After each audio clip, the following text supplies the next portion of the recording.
Hello बच्चों, how are you all. I hope so कि आपको स्टोरी समझ में आई होगी जो मैंने आपको कल और परसों बताई थी, और आपने उस स्टोरी के नोट्स नोट कर लिए होंगे। उसको फिर से सुनिएगा और अपनी भाषा में लिखने की कोशिश करिएगा। अगर कोई प्रॉब्लम होती है तो मुझसे पूछिएगा। आज हम लोग स्टार्ट करेंगे नया चैप्टर प्रोज का, जो आपका फर्स्ट प्रोज का चैप्टर मैं ले रही हूँ, राष्ट्र का स्वरूप। एक बहुत ही बढ़िया, इंटरेस्टिंग और सिंपल चैप्टर है। जनरली जो चीज़ें आप जानते हैं जनरल नॉलेज में, उसी का समन्वय इस चैप्टर में है। So let us talk first about the writer. Vasudev शरण अग्रवाल द्वारा रचित ये चैप्टर है। वासुदेव शरण अग्रवाल जो हैं उनके बारे में जो है थोड़ा सा पहले मैं आपको बताऊंगी कि उनका जन्म जो है वो 1904 ईस्वी में मेरठ जनपद में खेड़ा ग्राम में हुआ था। उनके माता पिता लखनऊ में रहते थे और उनका बाल्यकाल लखनऊ में ही बीता था। उनकी प्रारंभिक शिक्षा भी वहीं पर उन्होंने प्राप्त की थी। उसके बाद उन्होंने काशी हिंदू विश्वविद्यालय से जाकर के एमए की उपाधि प्राप्त की और लखनऊ विश्वविद्यालय से उन्होंने पाणिनिकालीन भारत नाम से शोध प्रबंध मतलब रिसर्च किया। इससे उनको पीएचडी की उपाधि मिली। उसके बाद उन्होंने डीलिट की भी, पीएचडी से बड़ा डीलिट होता है, डॉक्टरेट ऑफ लिटरेचर, उसको भी उन्होंने प्राप्त किया। उन्होंने पाली, संस्कृत, अंग्रेजी, हिंदी आदि भाषाओं और प्राचीन भारतीय संस्कृति और पुरातत्व पर विशेष काम किया। उसका उन्होंने बहुत अधिक अध्ययन किया और इन क्षेत्रों में वो उच्च कोटि के विद्वान जो है वो माने जाते थे।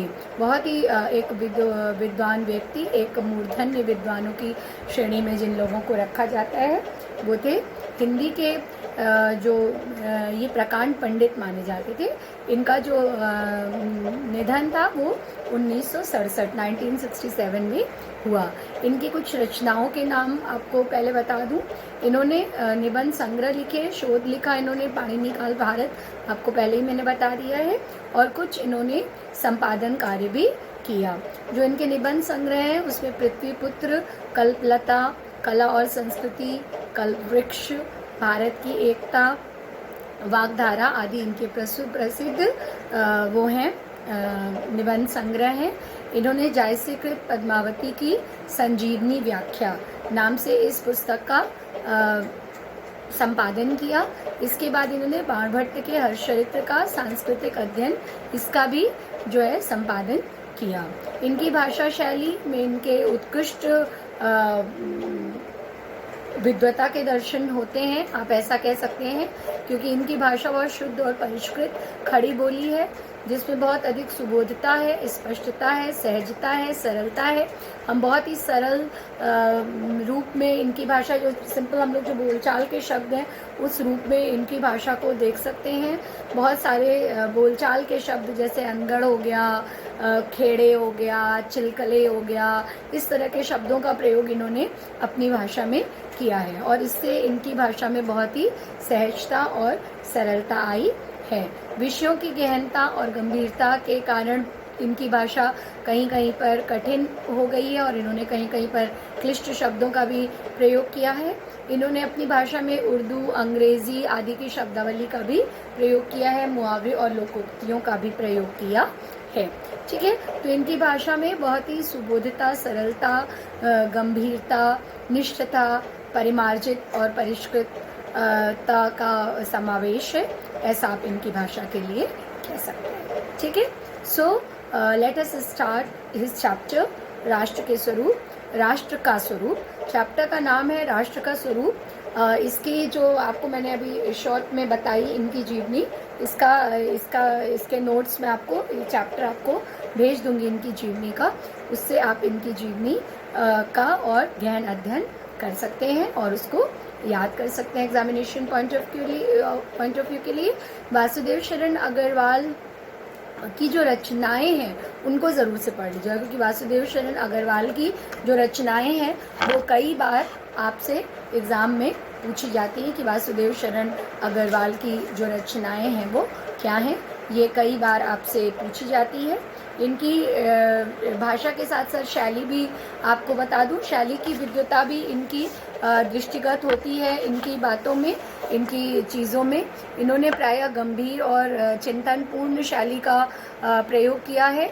इनकी शैली को गवेषणात्मक शैली भी कहा जाता है। गवेषणात्मक शैली मतलब उस शैली को कहा जाता है जिसमें कहीं कहीं पर बहुत लंबे वाक्य मिलते हैं और कहीं कहीं पर अप्रचलित शब्दों का प्रयोग, जो कि नहीं हुआ इन्होंने अपनी बुद्धि से जिन शब्दों का प्रयोग किया, ऐसी शब्दावली का प्रयोग और क्लिष्ट शब्दावली के साथ कहीं पर बड़े सेंटेंस और कहीं पर छोटे सेंटेंस जब कहे जाते हैं तो इसको हम गवेषणात्मक शैली कहते हैं। क्या कहते हैं? गवेषणात्मक शैली का प्रयोग कहते हैं। इन्होंने कहीं कहीं पर उद्धरण शैली का प्रयोग किया है। उद्धरण मतलब जहाँ पर कि उदाहरण दिए जाते हैं। जैसे जो आप अभी चैप्टर पढ़ेंगे राष्ट्र का स्वरूप, इसमें इन्होंने बोला है माता भूमि पुत्रोहम पृथिव्याः। माता भूमि पुत्रोहम पृथिव्याः। माता अर्थात माँ, पृथ्वी, भूमि अर्थात भूमि, अर्थात ये भूमि हमारी माँ है। पुत्रो हम, पुत्र धन अहम, पुत्र मतलब पुत्र बेटा, अहम मतलब मैं, पृथिव्याः और मैं पृथ्वी का पुत्र हूँ, अर्थात ये भूमि हमारी माता है और मैं इसका पुत्र हूँ। तो इसमें इन्होंने संस्कृत के उदाहरण, ये संस्कृत का एक्चुअली ये संस्कृत का फ्रेज है, संस्कृत का ये एक वाक्य है कि माता भूमि पुत्रो हम पृथिव्याः। तो इसको आप उद्धरण शैली भी कह सकते हैं। तो इन्होंने उद्धरण शैली का भी प्रयोग किया है और एक निबंधकार के रूप में हिंदी साहित्य में इनको एक बहुत अधिक उच्च स्थान प्राप्त है, क्योंकि इन्होंने पुरातत्व विभाग का भी अध्ययन किया और अनुसंधान के क्षेत्र, अनुसंधान मीन्स रिसर्च के क्षेत्र में भी काम किया। तो इसलिए इनको जो है वो बहुत ही एक उच्च स्थान साहित्य में प्राप्त होता है और अपनी विवेचन पद्धति की मौलिकता और विचारशीलता के लिए भी इनका नाम जो है वो लिया जाता है। ठीक है, तो ये मैं आपको नोट्स इसके प्रोवाइड कर दूंगी। इसके अलावा थोड़ा सा चैप्टर देख ले। चैप्टर का इंट्रोडक्शन भी आज आपको बता दूं कि चैप्टर में क्या है। चैप्टर जो है वो चैप्टर का जैसा कि नाम है कि राष्ट्र का स्वरूप। तो राष्ट्र आप जानते हैं नेशन, ठीक है, जिसको आप इंग्लिश में नेशन कहते हैं। इंग्लिश ट्रांसलेशन राष्ट्र का नेशन है, राष्ट्र का स्वरूप। और उसमें क्या है, उसमें क्या इन्होंने बोला है, किसके बारे में बताया, ये मैं आपको बता दे रही हूँ। एक्चुअली बहुत इजी सा चैप्टर है ये। इसके 3 अंग इन्होंने बताए हैं कि किसी भी राष्ट्र में 3 अंग होते हैं, जो कि कौन कौन से हैं? भूमि, जन और संस्कृति। कौन कौन से? भूमि अर्थात ये धरती, जन अर्थात लोग, उस राष्ट्र में रहने वाले लोग, और संस्कृति जो हमारी संस्कृति है। ठीक है, संस्कृति का मतलब क्या है? भूमि तो आपको सिंपल पता है कि क्या है। भूमि मतलब पृथ्वी जहाँ पर हम रहते हैं, निवास करते हैं। जन अर्थात लोग, एक पर्टिकुलर पर्सन जन का मतलब है, और बहुत सारे लोग जिनसे मिलकर के राष्ट्र बनता है वो लोग। और उसके बाद संस्कृति। तो संस्कृति आपको पता है, संस्कृति is a well known word now for you. संस्कृति क्या है? जो कि हमारा रहन सहन, वेशभूषा, पहनावा, खान पान, हमारा धार्मिक रूप रहने का, हमारा सामाजिक रूप, सांस्कृतिक रूप और आर्थिक रूप, राजनीतिक रूप, जो कुछ भी है वो सब मिलकर के संस्कृति का निर्माण करता है।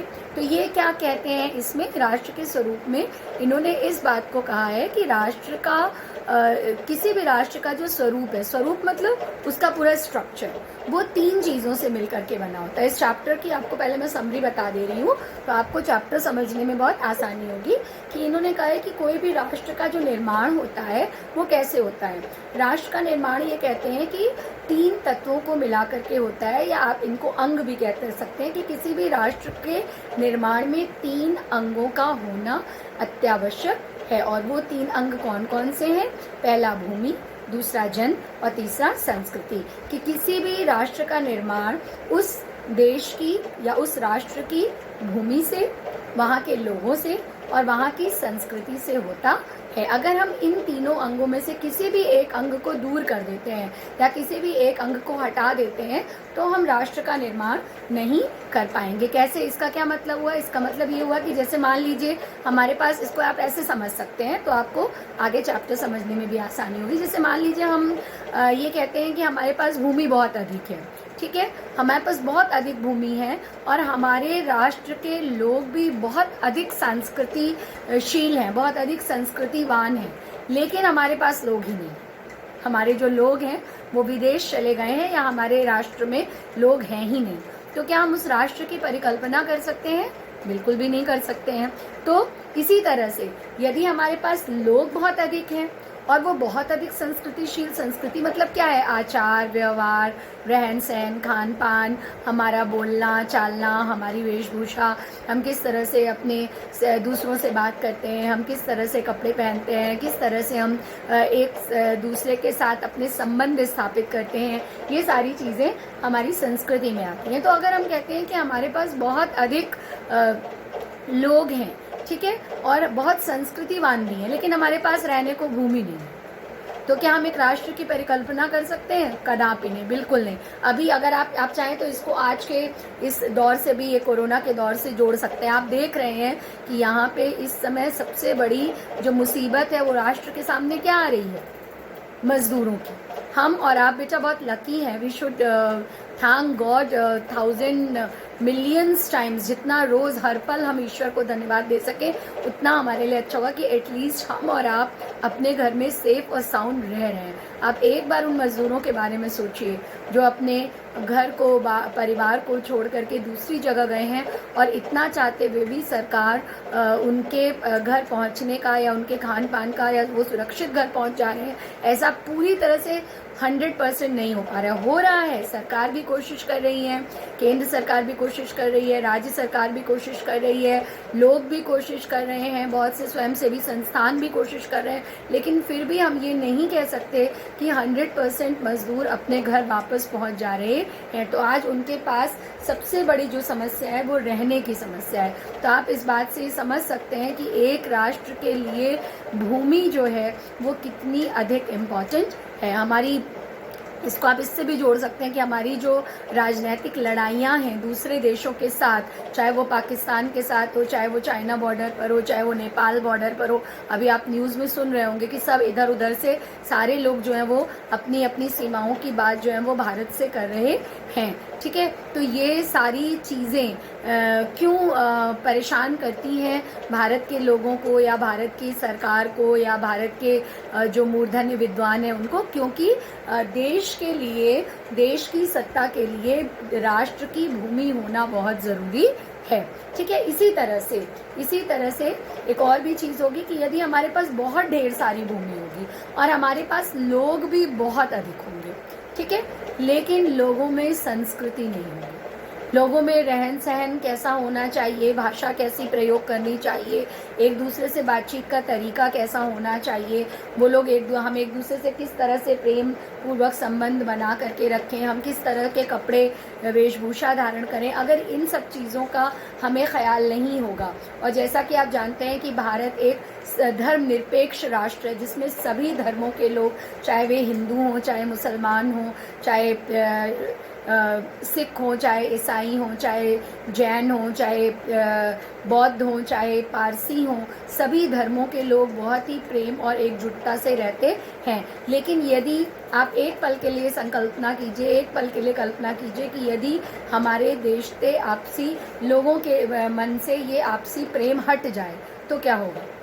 भारत को डिस्ट्रॉय होने में 1 सेकंड भी नहीं लगेगा, किसी को भी डिस्ट्रॉय करने में या किसी को भी डिस्ट्रॉय होने में 1 सेकंड भी नहीं लगेगा। तो यहाँ पर सबसे बड़ी बात तो आप ये समझ लीजिए कि संस्कृति हम लोगों में होना बहुत ही एक आवश्यक तत्व है, जो कि किसी भी राष्ट्र के लिए बहुत ही इम्पॉर्टेंट तत्व है कि वो वहाँ के लोग जो हैं वो संस्कृतिशील रहें। अगर आप इसको साधारण भाषा में कहें तो आप ये कह सकते हैं कि यदि मनुष्य को अपने धर्म का, यदि मनुष्य को अपनी संस्कृति का, यदि मनुष्य को अपने ईश्वर का, जिस भी धर्म को वो मानता है, हम हिंदू हैं, हम भगवान को मानते हैं, कोई मुस्लिम है वो अल्लाह मियाँ को मानता है, कोई सिख है वो गुरु नानक देव को मानता है, कोई क्रिश्चियन है वो जीसस क्राइस्ट को मानता है, बौद्ध धर्म वाले महात्मा बुद्ध को मानते हैं और जैन धर्म वाले महावीर स्वामी को मानते हैं। अगर हम सबको अपने अपने ईश्वर का, अपने अपने भगवानों का डर ना हो तो ऐसा कहा जाता है कि जाने कितने लोग तो कितनों को ख़त्म कर देंगे। कि मनुष्य कुछ भी हो, इसमें कहने में किसी को कोई डर या संकोच नहीं होना चाहिए, लेकिन अंदर से मनुष्य धर्म भीरू है। यदि आज का जो आधुनिक मनुष्य है वो किसी से भी डरता है तो वो केवल धर्म या प्रकृति है। आप देख रहे हैं कि ये प्रकृति ने कितना बड़ा एक कोरोना नाम का महामारी भरा संकट हमारे सामने लाके खड़ा कर दिया, और सब यहाँ पर इतनी कोशिशों के बावजूद भी अपने हाथ बांधे खड़े हैं। तो मनुष्य आज भी किससे डर रहा है? हम जब डरते हैं, हम जब घबराते हैं, जब हम चीज़ों को नहीं समझ पाते हैं, या किसी भी तरह की कोई छोटी परेशानी या बड़ी परेशानी हमारे सामने आती है, तो हम क्या कहते हैं? Pray to God, pray to God, trust in God. आप और हम लोगों को तो हमारी सिस्टर हमेशा समझाती हैं कि just trust in God and pray to God. ठीक है, तो हमें ईश्वर से प्रार्थना करनी ही है। तो हमारी संस्कृति में एक बहुत बड़ा रोल हमारे धर्म का भी है। और यहाँ पर मैं किसी भी एक विशेष धर्म की बात नहीं कर रही हूँ। देखिए, ये मत सोचिए कि मैं यहाँ पे हिंदू धर्म या मुस्लिम या क्रिश्चियन या इस तरह के किसी धर्म की बात कर रही हूँ। No, not at all. ये आपके चैप्टर का पार्ट है जो मैं आपको पढ़ा रही हूँ कि हमारी संस्कृति में हमारा धर्म भी बहुत महत्वपूर्ण स्थान रखता है। तो किसी भी राष्ट्र की जब हम एक संकल्पना करते हैं या उसकी योजना बनाते हैं, तो उसमें 3 चीज़ें होनी बहुत ज़रूरी हैं। उस राष्ट्र के लिए भूमि, उसके जन और उसकी संस्कृति। अगर आपने इतना समझ लिया, और इन तीनों का अद्भुत समन्वय, क्योंकि कोई भी राष्ट्र होगा वो इन तीनों से मिल करके ही बनेगा। अगर हमारे पास कोई भी एक अंग नहीं होगा तो हम एक संपूर्ण राष्ट्र की संकल्पना नहीं कर सकते, या उसका प्रतिपादन नहीं कर सकते, या उस राष्ट्र का हम निर्माण नहीं कर सकते। या अगर हम आपकी बुक की लैंग्वेज में कहें तो उस राष्ट्र के स्वरूप की कल्पना मात्र भी हम नहीं कर सकते। तो किसी भी राष्ट्र का स्वरूप इन 3 मेन तत्वों से मिलकर के बना है।